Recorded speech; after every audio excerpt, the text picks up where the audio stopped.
elementary school, my race did not make me feel different. I guess that was part of my privilege. I could pass for white, so I wasn't even really aware that I was different for the first 10 or so years of my life. Then, one day in 5th grade, a day I still remember clearly despite forgetting everything I learned about electricity and weather that year, the difference that had never bothered me before was suddenly staring me in the face. We were reading Wonder, which is ironically a book about accepting differences, and one of the characters in the book, Summer, is biracial. The teacher puts down the book and asks if anyone knows what that word biracial meant.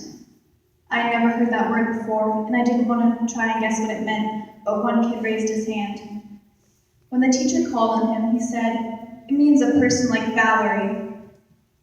Everyone in the class turns around and looks at me, and I suddenly feel uncomfortable and alienated. The teacher, a little flustered now, asked the student if he had permission to share this information, and asked me if I was okay with it.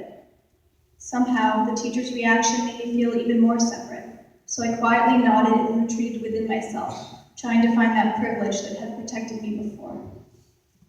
I pushed that incident to the back of my brain because of the cloud of uncomfortableness that surrounded it and tried to let things go back to normal. But as I was growing up, I kept being reminded of my difference. I used to wear glasses to school, and once when I took them off, a friend comes up to me and says, "I don't want to be offensive or anything, but you look Asian without your glasses." People would say, "Oh, biracial people are so pretty, I wish I was just like you."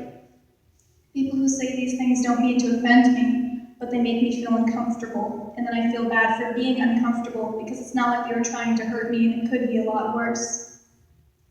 The privilege of passing for white to people who don't look too closely protected me from ignorant comments my friends received, like, "How do you say my name in Chinese?" or "How do you say this in Mandarin?" even though most of my friends don't speak Mandarin, and not every name just has a Chinese equivalent that everyone knows.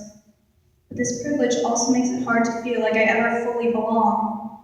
Ever since that day in 5th grade, when my difference was pointed out to me and the rest of my classmates, I've always been not Asian enough for the banned Kids Asian Awareness Day because do you even speak Chinese?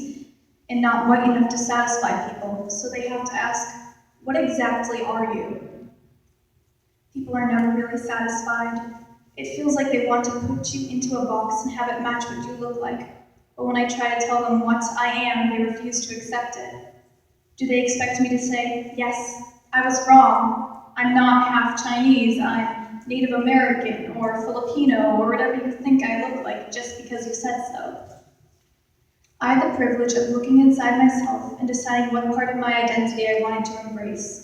I can choose to proudly embrace my Asian heritage and identify as a person of color, or not fully embrace that part because lots of people think I'm white at first glance. I could choose to showcase my difference or continue in the comfort of my privilege of passing for white. I never thought I had to make this decision before, and I didn't have to until I was ready to think about it. But when I heard other students of color sharing their experiences, I started thinking about my own past, stories I mostly kept to myself in order to hide my difference, and I realized that instead of hiding behind my privilege, I will speak out.